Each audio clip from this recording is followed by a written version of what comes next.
Hi guys, welcome back to my channel. I am so happy that you are able to join me today. As you can tell by the title, I'm going to be doing a get ready with me as I just share what life has been like these last couple of months. Things have been a bit chaotic, from my son having plagiocephaly, my daughter ruptured her eardrum, we got robbed at one of our businesses, and just a couple of things. Also, we opened up 2 new businesses, so I just want to dive in. I do have about, it's currently 11:10. I have 1 hour or so before we have to head out the door. But I am just going to be doing my makeup. Meanwhile, I just chit chat with you guys since I have to do my makeup either way. So let's just jump right in. So first, where do I start off? I guess I can start off by what will be the quickest to explain. So my son does have plagiocephaly, and for those who do not know what plagiocephaly is, it's pretty much when babies are small, they tend to always pick a side that they usually like to sleep on. My son always liked to sleep on his right side, and so over time, as much as I try to correct it, he just would always go back, or just always go back to lay down on that side, and which caused his head to flatten on that side. Since that caused a flattening on this side, what it does, it flattens here, it pushes everything forward into the side. So there's different, I don't know the names to the other ones, but like for example, there's some babies that have a flat back of their head.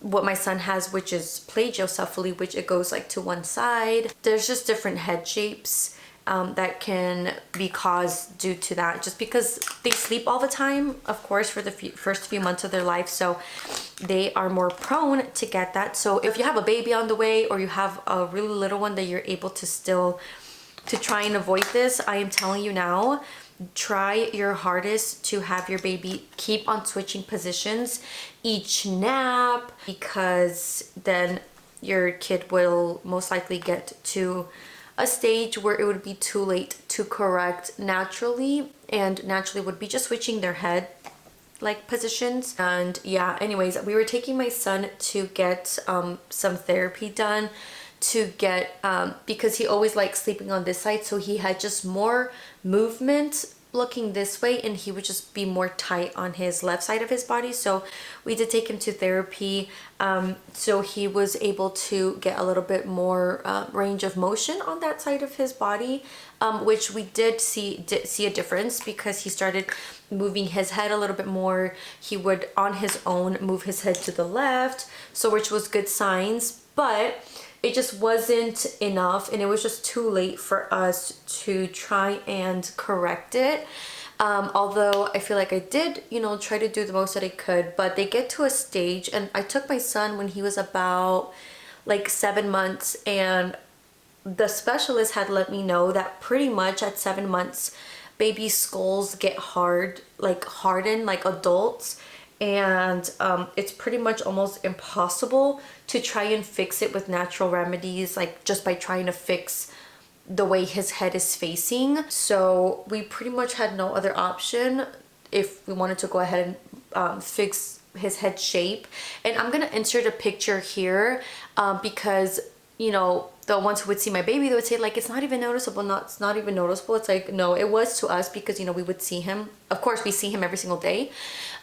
So we were like, yeah, no, we have to. And when we got the pictures done, like, you can totally tell. I'll put in the picture what side is the like a normal baby's head, and then how my son had it. And yeah, so he's had it for about a month now, and his head has been shifting over, which is obviously a great sign. They let me know. I just had an appointment this week on Monday, and they let me know that he is on track pretty much. They're seeing the progress that they're supposed to be seeing at this stage.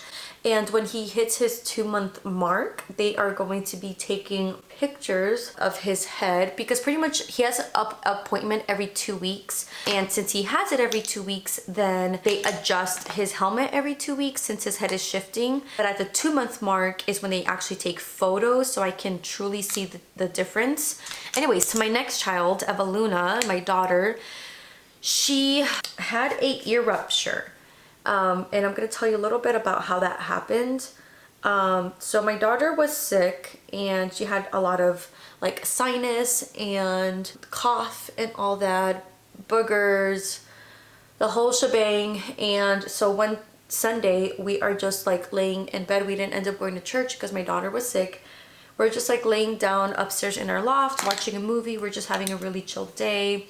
You know, we're all just in with sniffles and whatnot. And then as we're laying there, all of a sudden my daughter grabs her ear and she goes, "Ouch, mommy, my ear." And we found it really odd because we're like, she was literally just sitting here and then all of a sudden she's saying ouchie. And so we thought that she's probably just, I don't know, maybe she scratched herself. She was like maybe tugging at her ear or something and she scratched herself. And then we didn't really honestly like pay much attention to it. And then she kind of just didn't complain, and then all of a sudden again she starts complaining, and then she just starts crying like if she got hurt. And then we're just really confused at this point because she's just like crying and crying, and we're trying to look in her ear, we're pulling it down and trying to look inside with the flashlight and everything. We don't see anything. And so my husband and I were like, well, she's probably was just like playing with her ear, it has to be that. And she just, you know, she probably just scratched her ear and on the inside, and we just can't see it, right? So then my daughter thinks that a band-aid fixes everything, so we went ahead and put a band-aid like on her ear, and she was like, "Oh, all better, mommy, all better."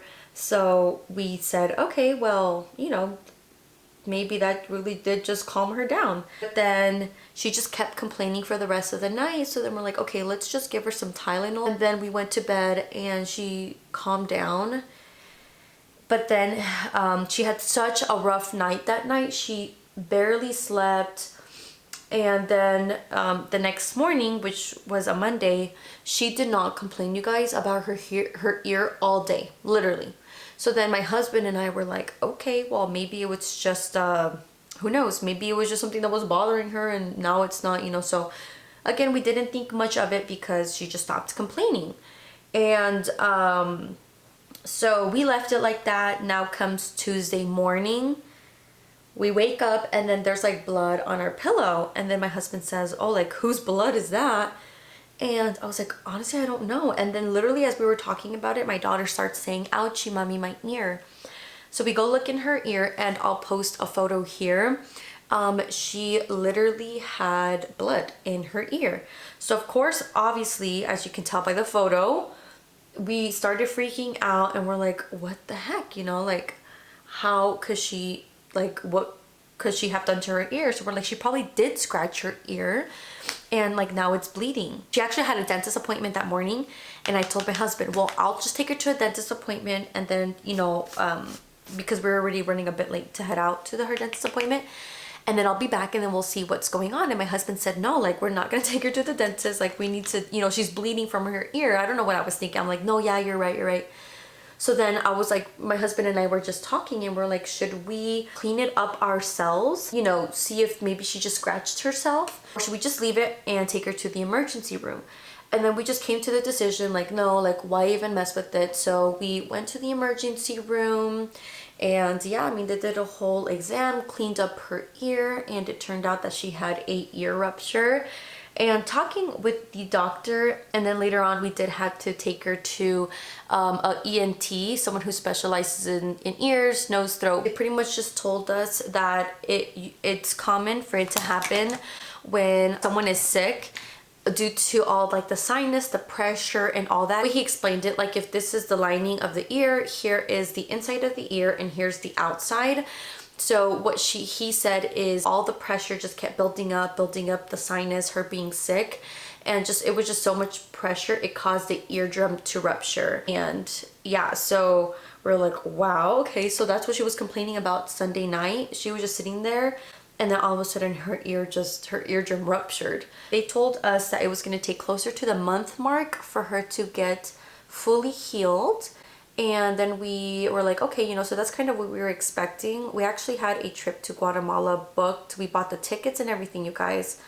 And we were supposed to leave 1 week before her 2-week follow-up. We're like, yeah, no, there's no way that the pressure from like taking off and all that on the planes, it would just be too much for her. So we just decided to cancel our trip. You know, she's healed pretty well and has recovered quickly, thankfully.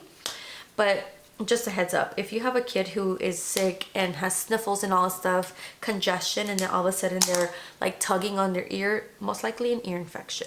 Just an FYI. I mean, I'm not no doctor, but just in case, you know. It's hard for kids to tell us, of course, like what they're feeling, you know. But anyways, but my daughter's a lot better now, but of course that was like a whole scary thing. Next update is, yes, we got robbed at one of our businesses. We are an electrical contractor and we have a warehouse, an office with, of course, all of our stuff and whatnot. And I'll go ahead and insert pictures because at this point, I mean, shoot, if you help me catch the bad guy, even better. But at the back door, there's a top window. And this guy, it was literally the day right after Thanksgiving, to see like a notification of movement in our office. And my husband says, babe, they're robbing us. And I'm like, what do you mean? And he said, yeah, like look at the cameras at the office.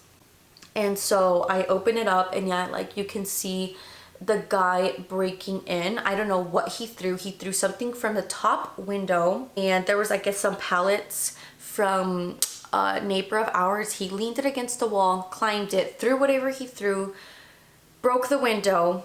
Whatever he threw landed right on top of our vehicle that was inside the warehouse, and he also broke our windshield. And then he just climbed it, and he was just looking around the warehouse and took stuff. And I mean, you know, of course, you know, my husband got ready super quick. He headed over to the office with his brother, his dad, and even like a canine got there, and they let the dog loose and to see if maybe the robber was still in the office. He wasn't, but still it was just kind of a little bit cool to see like all of that. You know, he took what he took, and really my belief is, you know, let God handle everything. And he did. Everything with our insurance went so smooth, you guys. Y'all know how insurance companies be, but thankfully our insurance company was such a breeze, and we were able to get everything back. Not like physically the material, but we were able to recover like money wise, so we're able to buy, you know, the stuff that was stolen.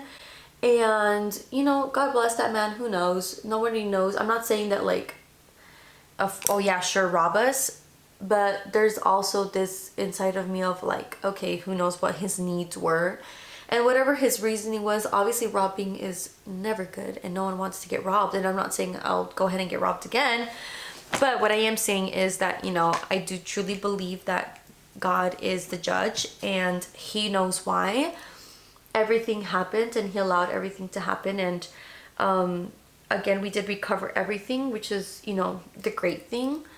But yeah, to this day we still have not caught, the police still have not caught the robber. And yeah, I mean, just putting it in God's hands. If they catch him, they catch him, and if they don't, they don't. We have since increased our security, so for sure, if anything were to happen again, police would be there in a second. But yeah, that's kind of the whole robbery story. Next update is for our businesses. So we are opening up 2 new businesses. I have since published them on my social media, which I'll take advantage here and say that if you still don't follow me on Instagram, I'll place my Instagram here. And the businesses that we are opening is, one is called, I'll put the picture here, it's called Sunny Days Rentals, and it is going to be like a party rental company where we're going to be renting inflatables, you know, bounce houses. Right now we are starting off with white bounce houses. We will be having, you know, the colorful ones, and then we have tables and chairs and pretty much like any party need.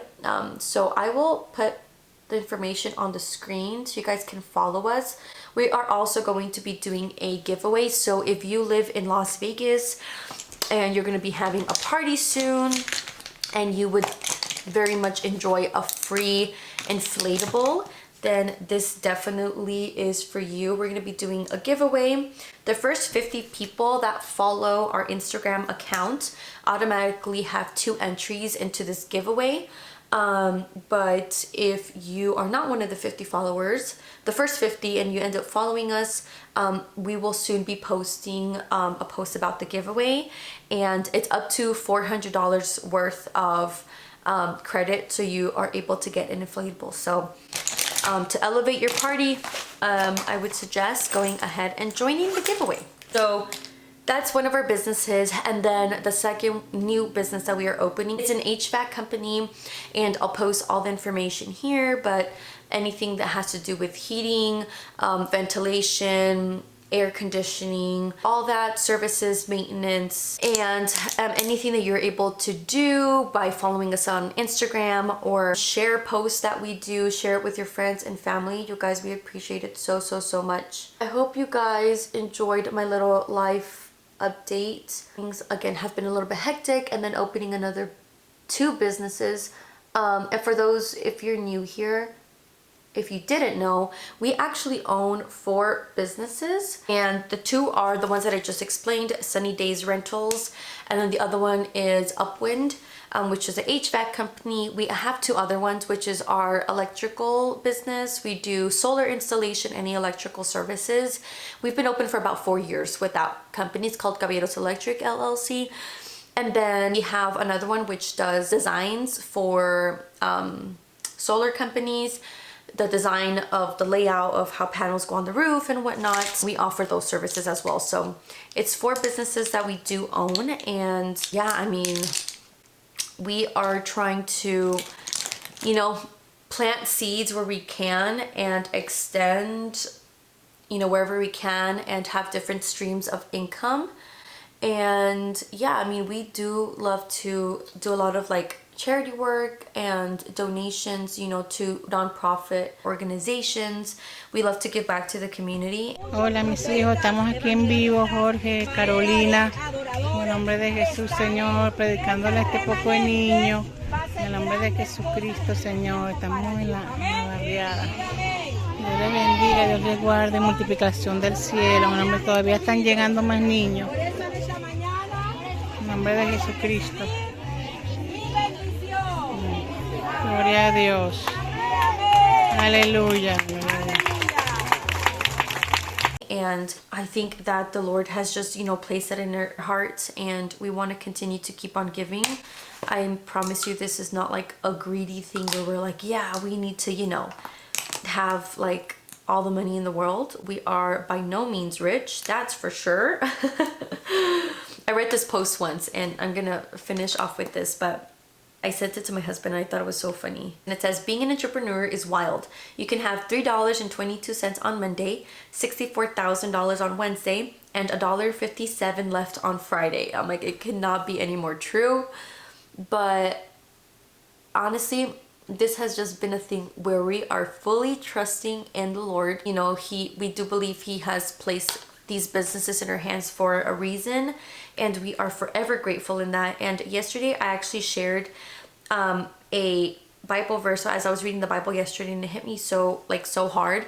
I think many people can say, oh, like, you know, you own these businesses and it's just like you must, you know, live a good life and all that. It's like, sure, we live a comfortable life, but for sure we're not, you know, like rich either. I don't know what's considered rich. I mean, rich is me being alive and having my children, and we're healthy. So yeah, I guess I am rich. Having your family, and at least if you have a roof over your head, if you're able to put some food like in your belly, it's like that itself is a huge richness. Many people don't have that, and definitely don't measure your success or, again, your richness in life by materialistic possessions. Never. And as I was reading the Bible yesterday, I found this Bible verse, and it really touched my heart, and I wanted to share and finish off with this. And it says this, it's in Psalm 52, 7-9, and it says, look what happens to mighty warriors who do not trust in God. They trust their wealth instead and grow more and more bold in their wickedness. But I am like an olive tree thriving in the house of God. I will always trust in God's unfailing love. I will praise you forever, O God, for what you have done. I will trust in your good name in the presence of your faithful people. So this verse to me, or these verses to me personally, say that my possessions and my richness do not come from my earthly possessions, you know, these physical things, these tangible things. That's not my richness, and my faith will never be put in these materialistic things. It will never be placed in my businesses. I could wake up tomorrow and these businesses could be gone, our houses could be gone, our cars could be gone, but something that I will always have with me is my salvation, and is, you know, Jesus Christ and God in my life. And that to me is the greatest legacy and the greatest gift I could give my kids, is showing them who Jesus is and leading them to receive salvation. It will never be, you know, how much money we have in the bank account when I am no longer in this earth. And just because the way I grew up, I think a lot of the times I had many thoughts of like, oh, I wish I was like that person. I wish I was like that person. I wish I had this. I wish I had that. And now that I'm in more of a comfortable position, if we want to put it like that, you just come to realize that none of that stuff, you know, matters. For sure, in a heartbeat, I drop absolutely everything that we own here on this earth, you know, earthly possessions, if you want to call it like that. I drop it in 2 seconds and follow my Lord, because I know that that is, at the end of the day, what matters. None of this matters. And I'm not saying that there could be someone here that feels this way, but just in case, I just want to say that if you're like, oh, you know, how lucky is she that, you know, she is saying she has these 4 businesses and all these things. It's like, no. As long as you have Jesus in your heart and you have received salvation, and, you know, that's all that matters, you guys. That's the gold right there. But yeah, anyways, I don't know why I dived a little bit into that. God knows why, but I will go ahead and end my video here. I hope you guys, thank you so much for joining me if you stayed this whole time, and I hope that you can join me in my next video. And remember, no matter what you're going through, God is good all the time, and he does everything for a reason. Love you. Bye bye.